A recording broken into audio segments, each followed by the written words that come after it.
We really need Tim Wilson to give some commentary on these. I mean, if I still could drive and get places in England, I probably would like to wait for Tim to walk past with a microphone in the kind of style of when they pursue MPs down the road and ask them questions. Professor, do you care to comment on these statute laws? Seeing though you're a man who's into his politics, and always seems to be having a lot to say about the activity of Priti Patel, Suella Braverman, Rishi Sunak, and other characters in their activities in legislative adventures in England, making new laws like the Public Order Act 2023 and so forth. He that is proved in Parliament to pursue repeal of any statutes made shall be adjudged a traitor. Statutes that have been made contrary to free customs, etc., shall be void. Why do they need to make the Public Order Act 2023 and curb the right to, or attempt to curb the right to petition, put all these sanctions on public demonstrations? Is that not attempting to curb the free customs? Is that not a crime in England? This is an Edward I Act, but why was the 1688 bill made with an explicit absolute right reaffirmed when it already pre-existed beforehand?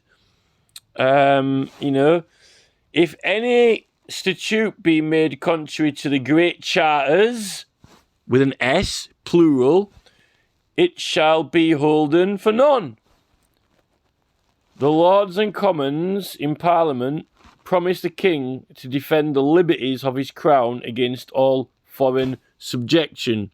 Well, but that also includes, the crown includes all our laws and rights, which is like in the 1700 Act of Settlement. It's meant to be defending all our rights against foreign entities and countries, even if we're allied with them, like the WHO and the WEF, World Health Association, that Dr. Teslari has been petitioning against, who are attempting to remove our clauses from their itinerary. Yet, apparently they had to include it in there in the first place. That's another complaint against Charles. Peers of the realm and great officers for great offences shall be tried in Parliament. I don't know what happened to the Lord Hanningfield. Where was his trial in Parliament? He was put in the not Old Bailey, was it? It was Southwark Crown Court, and Jeremy Johnson writing in at the last minute with a letter, even though there's a statute saying that solicitors shall not tell judges how to do their job. The King's ministers, etc., assisting against or acting against the Great Charter, etc., shall answer in the Parliament.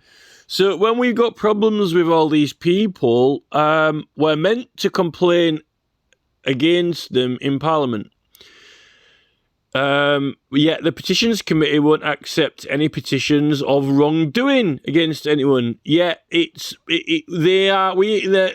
we hold them to account in Parliament. Really, that's the point. You can't get the staff these days. Some really questionable statute laws here is like, the King shall have the estate of lands of aliens born whose ancestors were not of his allegiance. Can you believe that? Actually, when you start getting into some of these statute laws, there's some quite concerning and troubling laws, actually.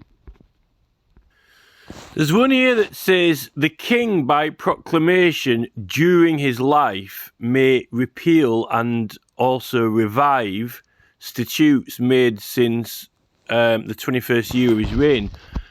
But that's actually not previous ones. I'm not actually sure which statute this is from. But definitely, it doesn't give him the authority to repeal ones that were made previously. And actually, there's quite a lot of provisions that prevent the Great Charters from being repealed. I definitely think they regard the Great Acts and Great Charters different to just standard statute law. And for starters, whenever this was enacted, it was definitely enacted well after Magna Carta. I don't think that you can repeal those major statutes. It's actually questionable whether or not really all of the whole of Magna Carta should be enforced, really.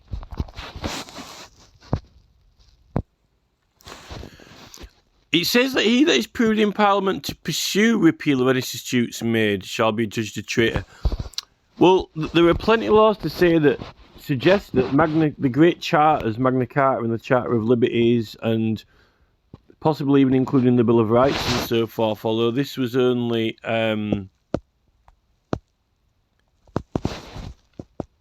I think this predates that, but I wonder if you're not allowed to you can petition for the making and changing of laws, but I don't think you can actually go to get rights taken away, because that would defeat the point of the right.